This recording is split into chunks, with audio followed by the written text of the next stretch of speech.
I'm Dana Rose.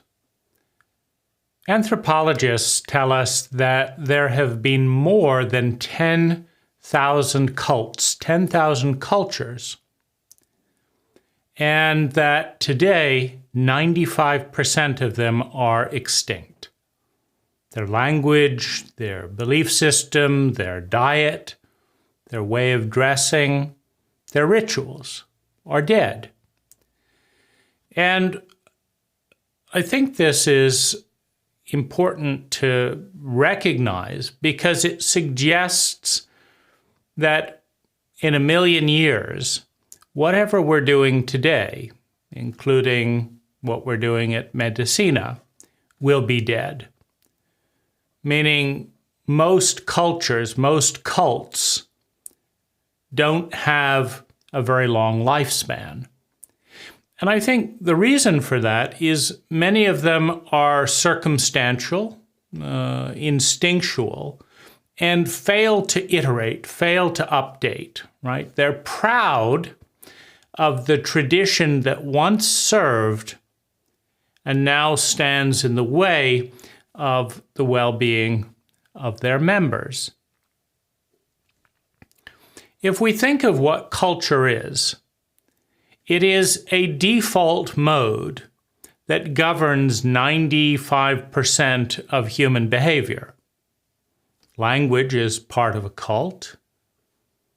We all speak the language that we speak. We speak the same language, not because the word hand is the best sound to symbolize this mass of energy.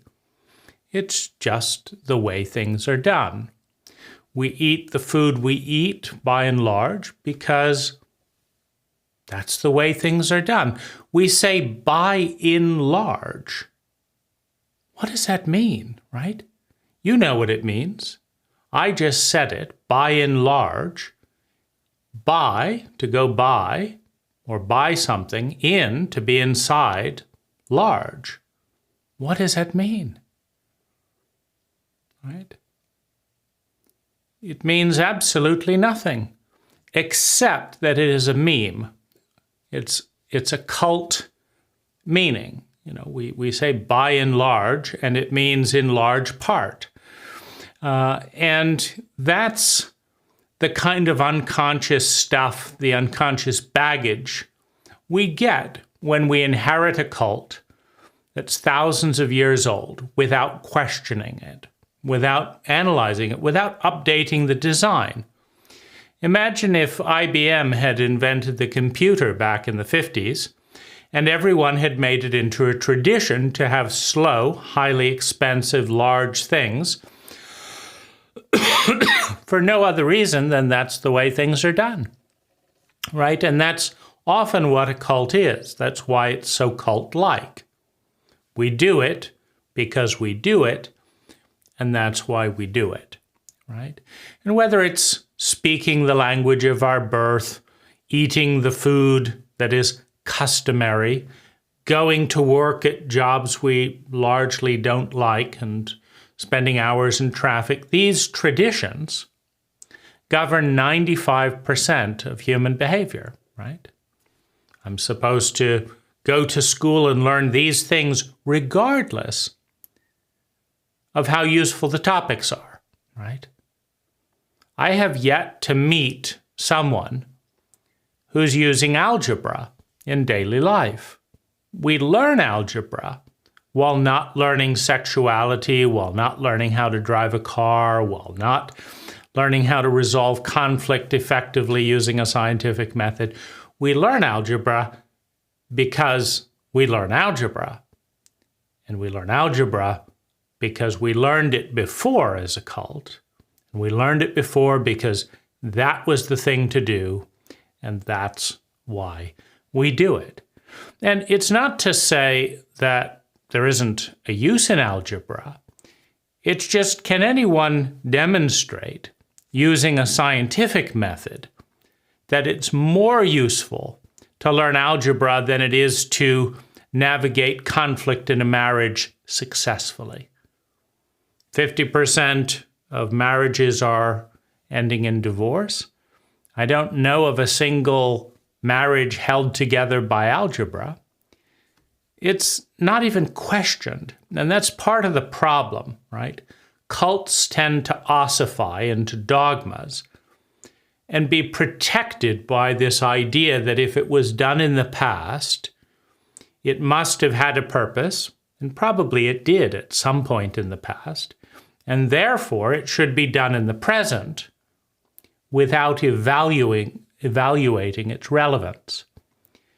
Now, with human population being what it is, growing enormously over the last 1,000 years, and with so much of human behavior being governed by the unconscious cult-like memes passed down by generation and disseminated by media, it seems like the most important question is how to design a cult that provides the most sustainable well-being for its members with the least amount of waste, with the least amount of energy, right? You can provide some amount of well-being with $10 million and 3,000 hours and a rainforest cutting it all down, right? But could you provide a higher level of sustainable well-being for free in an hour, right? Without cutting down a forest, perhaps planting a tree? Because that's the measure of intelligence. How efficiently can we create and sustain human well-being, which naturally includes nature, out of which we emerge? So, conscious cultural design is perhaps the most intelligent thing that any person, that any group of people can consider, given that human beings have become the dominant species on the planet today, and given that the vast majority of their behavior, both destructively and constructively, is emerging out of cult memes. Scientifically designing those cult memes, iterating those cult memes, and experimenting is perhaps the greatest frontier, the most intelligent frontier for human beings to explore, to consider. Now, I'd like to see 1,000 microcultures scientifically analyzed, right? When testing a new medicine, for example, to heal the many maladies that we create for ourselves as people. When testing a new medicine, we don't just test one medicine or test the disease, like this is how people are when we give them rabies, and if we give them more rabies, then this is how they are. No, we have to do comparisons, right? How much well-being is generated out of this ritual, out of this meme? How much is the cost? How much time, how much natural resources, how much money is expended to get that yield in sustainable well-being? It's perhaps the most important science on the planet, and I don't know anyone who's doing it, right? I looked on Amazon for books on cultural design, and I came up with one, and it was difficult to read, and I'm not convinced it's a very good book. One book about the single most important enterprise that the species can engage in, the conscious iteration of its habits, of its cult, of its culture. So I'd like to see 1,000 microcultures, 100 people to 1,000 people each, measuring the amount of time, the amount of money, the amount of natural resources consumed, and measuring the output, the yield in sustainable well-being, and competing for more happiness with less energy consumed, more sustainable well-being with less energy consumed. I'd like to see that, right? And I don't see very much of it, right? In fact, I don't know anywhere on the planet where culture is being treated as a science. This is astounding for a culture that is supposedly based on science, but is not actually analyzing itself for how much sustainable well-being can be generated per unit of energy invested. Right? But then again, cults are cults because nobody questions, right? The whole basis of a cult is an unconscious habit that nobody examines. Because almost every habit, if you examine it closely, could be improved, could be iterated. But if it was iterated, it would stop being a cult. It would stop being an unconscious meme. So perhaps it's normal that cults, we know more about ant breeding practices than we know about cultural design, right? You can type in Wikipedia and cultural design and get less information based on science than you can get about the study of ants. There are people who have devoted their entire life to studying ant migration and have been given millions of dollars to do so. Right? And yet, how much funding is going into cultural design using the scientific method, evaluating habits in different peoples around the world and evaluating objective measures of sustainable well-being for the individual, for the group, for the cult or culture, and for the planet as a whole. Now, the first step in cultural design is antithesis or criticism, right? We're all born into a state of sympathy. We unquestionably accept our cult, our language, our way of doing things, and many of us believe that our way is the right way. There are very few cults in the history of humanity that tell their members, by the way, we are insane, we don't know what we're doing, we're going to consume vast amounts of your time, money, energy, and natural resources and make you feel miserable. And we're not going to be held accountable to any objective metrics other than that this is the way we do things. Because, wait for it, because this is the way we do things, right? It's brilliant if your goal is to have an unconscious intergenerational meme, regardless of the horror it induces in its members, right? But if you actually want to have happiness, if you want to have a sustainable planet, it's a horrific program, right? So the first step is to go from the unconscious acceptance, because, to a critique of the status quo, of the cult that we're born into. The next step is to, in that critique is to examine exactly how much energy is spent for, doing all the things that are done in our cult, and how much well-being is coming out of that. In what areas, right? And how sustainable is that? Is the well-being going up? Is it going down? How about the ecological sustainability, right? The next step is 10x design. If you are going to redesign education, criminal justice, diet, exercise, sexuality, marriage, human relationships, agriculture, art, traffic, right?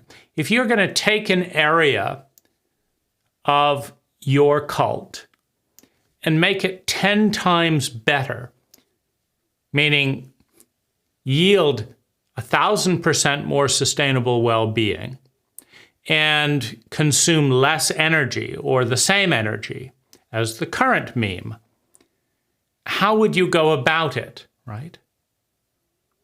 Now, this is very unpopular in a cult because every single area of the cults around us can easily be improved 1,000%. And they involve doing things very differently, thinking differently, feeling differently, looking differently, doing differently to do so, right? And so it's questioning the cult, which is, as I say, it's not very popular among cult members. The primary foundation of most cults is that this is what we do because this is what is done, because that is what was done, and that's why we do it. And this is who we are, because we are what we do, and we do what we are, and so that's why we do it, right?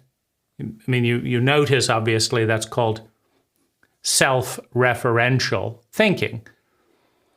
It's not, this is what we're doing because we've analyzed 1,000 different approaches, and every one of them consume more energy and create more unhappiness, and that we regularly update all the possibilities of how we could handle justice or this or that, the other, and we scientifically test them, and we do the very best one based on the research.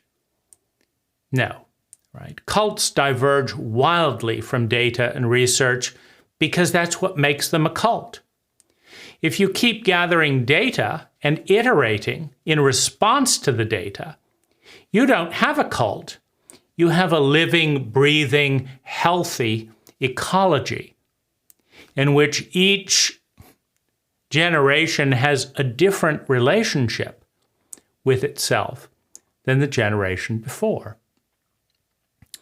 So you want to analyze these things, and in the videos below are my analysis of how to iterate a cult. In this case, I've traveled extensively around the world, largely identifying as, Western American, born in the US, looking at business, looking at, different community formats, thinking about understanding the benefits of different cultures.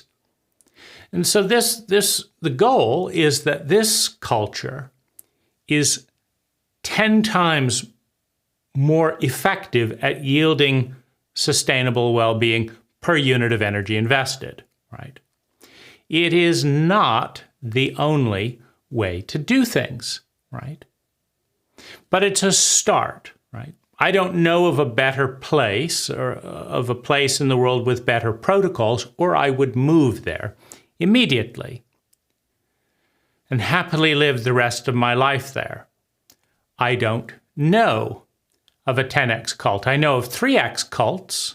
In Thailand, for example, I'm 3 times happier and spend 40% less money, which is the equivalent of being 5 times happier. It's not bad. But there's a tremendous amount of unconsciousness, and it's very easy to iterate and improve upon Thailand, right? It's not hard, whether it's corruption in the legal system, or land rights, or the burning of garbage, or the sociopathic relationship between many parents and children, or the devaluation of daughters, or being the motorcycle death capital of the world. They let anyone ride a motorcycle without a helmet, without a license. So it's not hard to beat that. There's MSG in a lot of the food. There's a lot of trash, burned or just left floating around. And there's a lot of things that could be improved, frankly. And so we're not just going to copy Thailand, but we can learn from the best of that. So my goal with Medicina is to create a model that can be tested, that where 100 people can compare it to their cult before. And after a year of because it takes time, nobody likes change, right? And so you have to learn to adapt to a new cult, to a new identity, a new pattern of thinking, feeling, speaking, doing, and being. The adaptation process is often met with resistance. Right? But, after 36 months living in a new pattern of thinking, feeling, speaking, doing, and being, how do you look back at where you were from? And is this, for you, a 10x improvement? Well, if it is, hooray, right? You're participating in what I consider to be the most important science on the planet. And that data is an important data set as other people hopefully attempt the same thing. I'd like to see 1,000 people around the world each attempt to create a 10x culture and publish their successes and failures in an ongoing way, and aim for at least 75 microcultures that are 10 times more intelligent than the status quos out of which these people come, and as beacons, right? As lighthouses saying, if you want to improve your well-being of your members 10x, while spending less time, less money, less natural resources, head in this direction. I think that's important. You should not like everything that is in the below videos, all the dimensions outlined, right? Think about it, analyze it, come up with a better design, right? Come up with a better design, come up with a different design. Right? However, for 100 people, this is a massive improvement. Maybe not for you. Don't force it. Analyze it. Think about it. And if you're willing and able to create a microculture of your own, more in keeping with your ideals, then do it. Go out, gather 100 people, and do it. And publish the results, not your dogma, the results. After 3 years, how are your members doing? How are you doing? Right? What were the surprises? What were the learnings, etc.? Creating a microculture is not simple, and it's not easy, right? To found a microculture. But it is incredibly rewarding and it is incredibly important. So analyze the dimensions below and ask yourself, is there any place in the world that you know? Is there any way of believing or living that you've experienced that you think is going to yield you a more sustainable level of well-being? And if you find it, do it, right? I've been to Findhorn, I've traveled the world, I've lived in various communities. I don't know of a place, or I'd be there. So it's very important in establishing a culture, right? For everyone to understand what the rituals are, because these are bonding experiences. A cult serves a very important purpose. I mean, it's like christening, for example. You take a child, you dip it underwater, you bless it, whatever. What is that, right? You could do that 1,000 different ways, but it's very important to have shared ritual of some kind. Christmas, you chop a tree down and stick it in the living room and put ornaments on it. What is that? It doesn't matter, right? It's important to have common elements. And so I don't want you joining Medicina with the goal of doing your cult, your culture, your idea. You should found, if you've got the clarity to critically analyze and articulate what it is you want, and you've got the passion and care to make it happen, do it. I also don't want you joining not being interested Like, I don't want to think about any of this. Go be in an unconscious cult where you don't have to think about anything. You just copy what everyone else is doing, right? It's very important if this culture is to have a chance to produce relevant scientific data. Like, is this the way to form a colony on Mars, for example? It's very important to actually have a group of people partnering, flowing together, not resisting and arguing, flowing together, right? And that's very difficult in a new culture, in a new environment, particularly a Western culture where everyone has different ideas, right? And I also want to say that I'm very interested in this project being a springboard for other projects. What I mean by that is, if we get 75 to 150 people, and 10 people get really clear, or 20 people get really clear and want to go start something else, learning from what didn't work for them in this dynamic, and do that on another piece of land, and that's very, very positive. And that's how evolution takes place, is by rebellion against the status quo. This will become a status quo, right? But it has to become a status quo and create flow before you know what you're rebelling against, right?